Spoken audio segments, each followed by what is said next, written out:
ಮಾಡಿದ್ರಿ ಅಥವಾ ಬಡ್ಡಿಗೆ ಹಾಕೋತ ಹೋದ್ರಿ. ಈಗ ನಿಮ್ಮ ಮೊದಲಿನ ಬಾಳೆ ಗಿಡಗಳಿಗೆ ಈಗಿನ ಬಾಳೆ ಗಿಡಗಳಿಗೆ ಏನು ವ್ಯತ್ಯಾಸ ಅದ? ಭಾಳ ವ್ಯತ್ಯಾಸ ಆಗ್ಯದ ಸರ್. ಮೊದಲು ಒಂದು ಸ್ವಲ್ಪ ಹಳದಂಗೆ ಕಾಣ್ತಿ, ಫುಲ್ ಕರಗ ಎಣ್ಣೆ ಹೊಡೆದಂಗೆ ಆಗ್ಯದ ಸರ್. ಹಾಂ ಎಣ್ಣೆ ನಿಂತು ಹಾಕ್ತಾರಲ್ಲ ಆ ಥರ ಆಗ್ಯದ, ಬೆಸ್ಟ್ ಆಗ್ಯಾವ.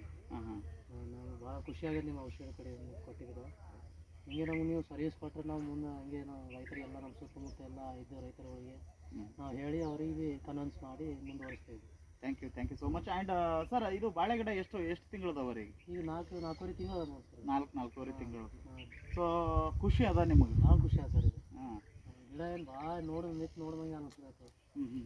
ಸರ್, ಈಗ ನಾನು ಒಂದು ಪ್ರಶ್ನೆ ಕೇಳೋಕ್ಕೆ ಇಷ್ಟಪಡ್ತೀನಿ. ಆ್ಯಂಡ್ ಇದನ್ನು ಕೇಳಬಾರ್ದು, ಸೊ ಉದ್ದೇಶಪೂರ್ವಕವಾಗಿ ಅಂತಲ್ಲ, ಸೊ ಕಂಪನಿ ಸಲುವಾಗಿ ಅಲ್ಲ, ಸಾಮಾನ್ಯವಾಗಿ ಒಬ್ಬ ರೈತಾಪಿ ಕುಟುಂಬದವ್ರು ಇದ್ದೀರಿ. ಈಗ ನಾವು ಭೀ ಕೇಳಬೇಕಾದಂಥ ಪ್ರಶ್ನೆ, ಈ ಸಾಮಾನ್ಯವಾಗಿ ರೈತಾಪಿ ಜನ ರಾಸಾಯನಿಕ ಗೊಬ್ಬರಕ್ಕೆ ಒಂದಿಷ್ಟು ಜನ ಅಡಾಪ್ಟ್ ಆಗಿರ್ತಾರೆ, ಕರೆಕ್ಟಾ? ಸೊ ಎಜುಕೇಟೆಡ್ ಪೀಪಲ್ಸ್, ನೀವು ಶಿಕ್ಷಕ ವೃತ್ತಿಯಲ್ಲಿದ್ದಂಥ ವ್ಯಕ್ತಿ, ಸೊ ಸಡನ್ನಾಗಿ ಸಾವಯವಕ್ಕೆ ಯಾವ ರೀತಿ ಅಡಾಪ್ಟ್ ಆದ್ರಿ? ಸಡನ್ ಅಂದ್ರೆ ಇದು ಆರ್ಗ್ಯಾನಿಕ್ ಅದ್ರಿ. ಆರ್ಗ್ಯಾನಿಕ್ ಇದು ಬೆಸ್ಟ್. ನಮ್ಗೆ ತಿನ್ನಲಿಗೂ ಎಫೆಕ್ಟ್ ಇಲ್ಲ, ಮತ್ತು ಇದು ನಮ್ಗೆ ಬೆಳೆಗೆ ಸರಿಯಾಗಿದೆ. ಅದು DAP ಯೂರಿಯಾ ಅದು ಹೊಡೆದ್ರೆ ನಮ್ಗೆ ಅದೇನಂತೆ ಶುಗರ BP ಅಂತ ಎಲ್ಲ ಇದು ತರ್ತಾರೆ. ಇದು ಯೂಸ್ ಮಾಡೋದೇ ಭಾಳ ಬೆಟರ್.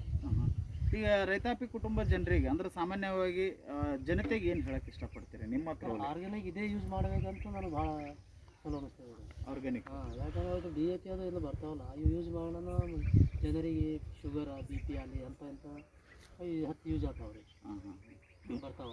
ಅದಕ್ಕೆ ಇದು ಆರ್ಗ್ಯಾನಿಕ್ ನಾವು ಸ್ವಲ್ಪ ಬೆಳೆ ಭೀ ಭಾಳ ಸರಿಯಾಗಿ ಕಾಣಾಗತ್ತೆ. ಈ 2 ತಿಂಗಳಿಂದ ನಾವು DAP ಯೂರಿಯಾ ಹಾಕಿದ ಆ ಥರ ಈ ಥರ ಇದು ರಿಸಲ್ಟ್ ಬಂದಿತ್ತಿಲ್ಲ. ಈ 8-10 ದಿನದಾಗಿ ಕರ್ರಗಾಗ್ಯಾವ. ಮುಂದೆ ಹಿಂಗೆ 2 ಕಡೆ ಔಷಧ ಕೊಟ್ಟಿದ್ರೆ ಅಂದ್ರೆ ಗುರ್ತಾದ ಈಗ ಒಂದು ಬೆಳೆಗೆ. ಸೂಪರ್. ಸೊ ಎಸ್, ಮೈ ಜುಮ್ ಅಲ್ಲಾಗತ್ತದ ರೀ.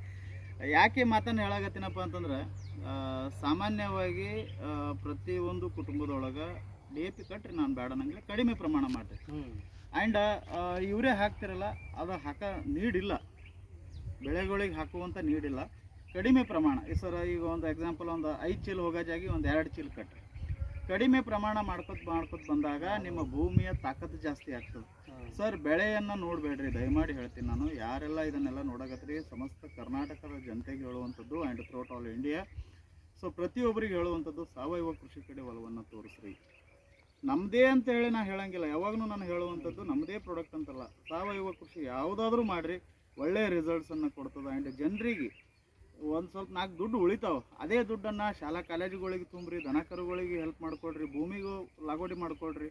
ಅದೆಲ್ಲ ಬಿಟ್ಟು ನೀವು ಸಿಕ್ಕಿದೆಲ್ಲ ರಾಸಾಯನಿಕ ಗೊಬ್ಬರಗಳು ತಂದು ನೀವು ಭೂಮಿಗೆ ಹಾಕೋದ್ರಲ್ಲಿಂದ ಅಲ್ಲಿ ನಿಮ್ಮ ದುಡ್ಡೂ ವೇಸ್ಟ್, ಭೂಮಿನೂ ವೇಸ್ಟ್, ಕೆಲಸನೂ ವೇಸ್ಟ್ ಆಗ್ತದೆ. ಅದ್ರ ಜೊತೆಗೆ ನಿಮ್ಮ ಜೀವನವನ್ನು ನೀವೇ ಹಾಳು ಮಾಡ್ಕೊತೀರಿ. ಅಲ್ಲಿ ಇಲ್ಲಿ ಸಾಲ ಸೂಲ ಮಾಡಬೇಕು, ತರಬೇಕು, ಮತ್ತು ಅಲ್ಲಿ ಬಡ್ಡಿ ಹಂಗೆ ನೀವು ರೊಕ್ಕ ತುಂಬಬೇಕು, ಅದು ಮಾಡೋಕ್ಕೆ ಹೋಗ್ಬೇಡ್ರಿ ದಯಮಾಡಿ. ಆ್ಯಂಡ್ ಯಾರೇ ಇರಲಿ, ಸುಮ್ಮನೆ ನಿಮಗೆ ಏನೇ ಡೌಟ್ ಇದ್ದು ಅಂದರೆ 24 ಗಂಟೆ ಎನಿ ಟೈಮ್ ನಮ್ಗೆ ಫೋನ್ ಮಾಡಿರಿ, ನಾನು ಡೈರೆಕ್ಟಾಗಿ ಪ್ಲಾಟಿಗೆ ವಿಸಿಟ್ ಮಾಡ್ತೀನಿ. ಆ್ಯಂಡ್ ಕೆಲವೊಂದಿಷ್ಟು ಬೇರೆ ಜನ ನೆಗೆಟಿವ್ ಥಾಟ್ಸ್ಗಳನ್ನು ಹೇಳ್ತಿರ್ತಾರೆ ರೈತರಿಗೆ, ಅವೆಲ್ಲ ಏನು ಮಾಡ್ತಿ, ಹಂಗೆ ಕಟ್ಟು ಹಿಂಗೆ ಕಟ್ಟು. ದಯಮಾಡಿ ನೀವು ಏನೇ ಮಾಡೋದಕ್ಕೆ ಒಂದು ಪ್ಲಾಟ್ ವೈಸ್ ಮಾಡಿರಿ, ಕಂಪ್ಲೀಟ್ ಶೆಡ್ಯೂಲ್ ನಿಮಗೆ ಹೆಲ್ಪ್ ಆಗ್ತದೆ. ಸೊ ಭೂಮಿಗೆ ಒಳ್ಳೆಯದಾಗ್ತದೆ ಅಂತ ಹೇಳಕ್ಕೆ ಇಷ್ಟಪಡ್ತೀನಿ. Thank you so much sir.